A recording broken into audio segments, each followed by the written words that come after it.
High guys, welcome to our channel travel with ঘুরে। আমরা একটা নিয়ে চলে আসলাম তোমাদের জন্য another vlog, trip to Mandarmani. আমরা একটা শর্ট ট্রিপ করেছিলাম 3 দিনের জন্য মন্দারমণিতে। সেখান থেকে আমরা দীঘাও ঘুরে এসেছিলাম। সেই জন্য আমরা ভোর ভোর বেরিয়ে পড়েছিলাম, যেহেতু আমাদের বিরা চৌমাথা থেকে আমরা বাস ধরবো। তার জন্য বাসের টাইম ছিল 6:15 নাগাদ, তাই আমরা বেরিয়ে পড়েছিলাম বাড়ির থেকে 5:30 নাগাদ। তখন বেশ অন্ধকার ছিল রাস্তাঘাটে। তারপরে চলে গেলাম, বাসের জন্য ওয়েট করছিলাম আমরা, বাস কখন আসবে।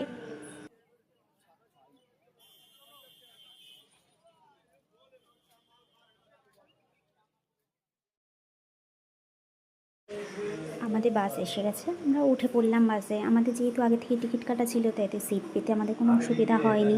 আপনারা যে বাসে টিকিট কাটতে পারেন এবং যে কোনো সরকারি বা বেসরকারি বাসে করেই আপনারা মন্দারমণি পৌঁছে যেতে পারেন। চলুন যাওয়া যাক। নামতে হবে হলো চাউলখোলা, যেখান থেকে আমাদের মন্দারমণি যাওয়া বেশ সুবিধাজনক। আমাদের চাউলখোলা পৌঁছাতে টাইম লেগেছিল প্রায় 4 থেকে 4.5 ঘন্টা। এই সামনে অটো বার্গেনিং করে আমাদের নিতে হলো 200 টাকা পার অটো, দুটো অটো লাগছে আমাদের।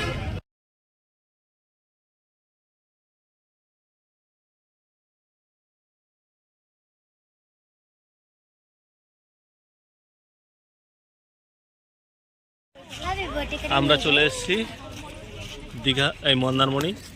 এই যে এই মনসা মন্দির, আমাদের সব মেম্বাররা। আমাদের হোটেল জায়কা ইন, এটা আমরা পরপর রুমগুলো ভাড়া করেছিলাম, যেহেতু আমাদের অনেক টিম মেম্বার ছিল। আমাদের যেহেতু আমরা উইকেন্ডে যাইনি, আমরা নর্মাল ডেতে গেছিলাম, তার জন্য আমাদের 2500 টাকা করে ভাড়া পড়েছিল। আপনারা যদি উইকেন্ডে যান তখন একটু বেশি পড়বে, কিন্তু এর ভিউটা বেশ ভালো। আর রুমগুলো মোটামুটি খারাপ না, পরিষ্কার পরিচ্ছন্ন আছে। আপনারা এটা অপশন রাখতেই পারেন নিজেদের জন্য।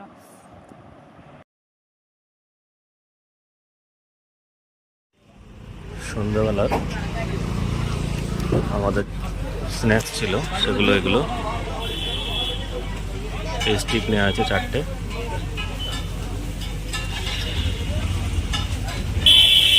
দেখা যাক কেমন করে। মন্দারমণিতে আপনারা চাইলে মাংস কিনে দিয়ে, মাংস বা মাছ কিনে এই দাদাদের কাছ থেকে রান্না করেও খেতে পারেন। তাতে একটু সাশ্রয় হবে, আর নিজেদের মতো রান্না করেও খেতে পারবেন।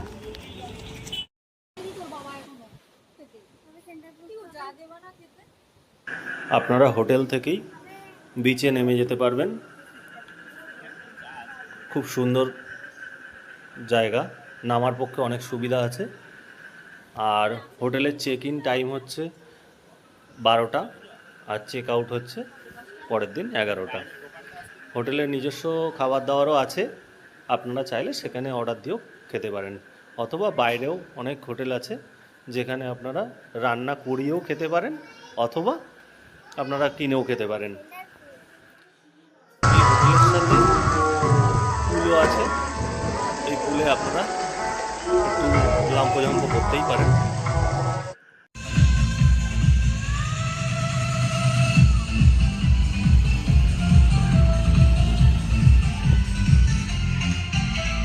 রিসেপশন,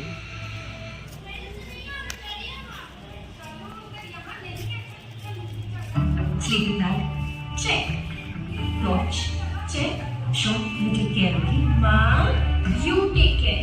Ekta তোমার ট্রেকিং এই বয়সে অবশ্যই না।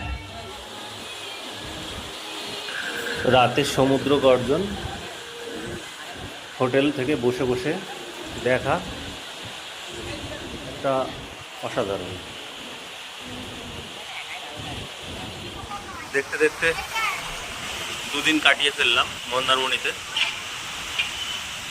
এবার এখান দিয়ে চলে যাব দীঘাতে একটা দিনের জন্য। যাওয়ার ইচ্ছা করছে না, কারণ এত সুন্দর লোকেশান।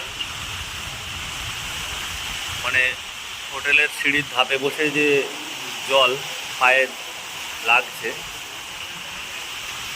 এই ফিলিংস ছেড়ে দীঘা যেতে ইচ্ছা করছে না, কারণ দীঘা অনেকটা কনজেস্টেড হয়ে গেছে। কিন্তু দীঘা থেকে ট্রেনটাও আছে, প্লাস দীঘা মন্দিরে যাবে ফ্যামিলির ইচ্ছা, সেই জন্য আমাদের যেতে হচ্ছে। তো মন খারাপ লাগলো, চলে যাচ্ছি, একটু পরে বেরোবো। এখন আমরা অটো ধরে চলে যাব ওল্ড দীঘাতে। অটো মোটামুটি ভাড়া নিয়েছিল 400 টাকা করে। 12টার দিকে মন্দারমণির হোটেল চেক আউট করে আমরা চলে এসেছি দীঘাতে, ওল্ড দীঘাতে এসেছি মীরা ইন্টারন্যাশনাল এই হোটেলটাতে। ওই যে ফার্স্ট ফ্লোরে আমাদের রুমটা খুব ভালো, পরিষ্কার পরিচ্ছন্ন। আর যেহেতু আমাদের কাল সকালের ট্রেন ফেরার, সেই জন্য আজ রাতটা আমরা এখানেই কাটিয়ে দেবো। চলে এলাম জগন্নাথ মন্দির দীঘা। প্রথম আসছি, এরিয়াটা অনেক বড়, বেশ পরিষ্কার পরিচ্ছন্ন। বেশ কিছুক্ষণ সময় কাটানোর পক্ষে উপযুক্ত।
দেয়ালে দাঁড়িয়ে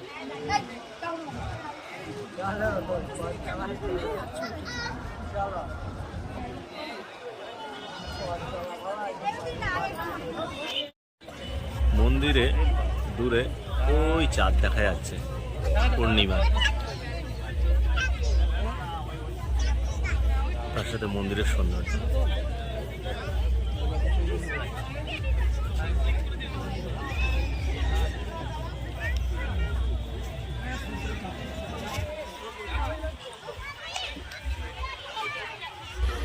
বলে রাখি, মন্দিরে ঢোকার জন্য আপনাদেরকে জুতোটা বাইরে খুলতে হবে। এরও শপ আছে, সেখানে আপনারা জুতোটা রেখে দিতে পারেন, সেখানে কোনো টাকা পয়সা লাগবে না। রেখে দিয়ে আপনারা মন্দিরে প্রবেশ করবেন।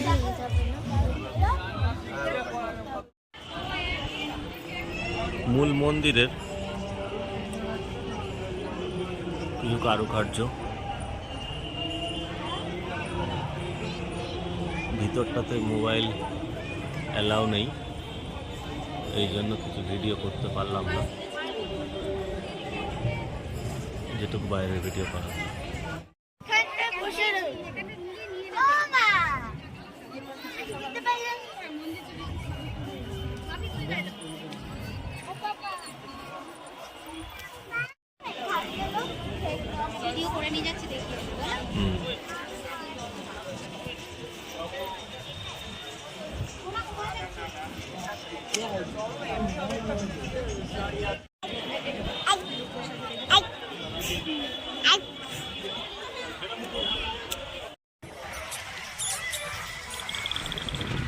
আমরা এখন ওল্ড দীঘার এই মার্কেটটাতে ঘুরছি, বিশ্ব বাংলার এই যে পার্কটা।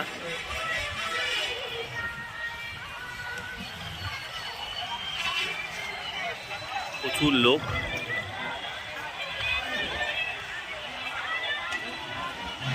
যেদিকেই তাকাচ্ছি না কেন লোক ঠিক ঠিক করছে, ভিড়।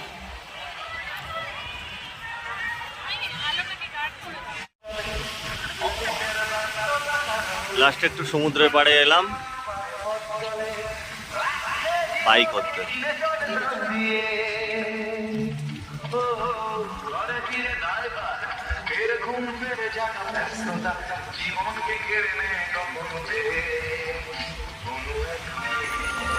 আমাদের ফেরার ট্রেনটা ছিল 10:35-এ, কিন্তু ট্রেনটা অনেকটা লেট ছিল, তার জন্য অনেকটা দেরিও হয়েছে। এই ট্রেনটা দীঘা থেকে হাওড়া পর্যন্ত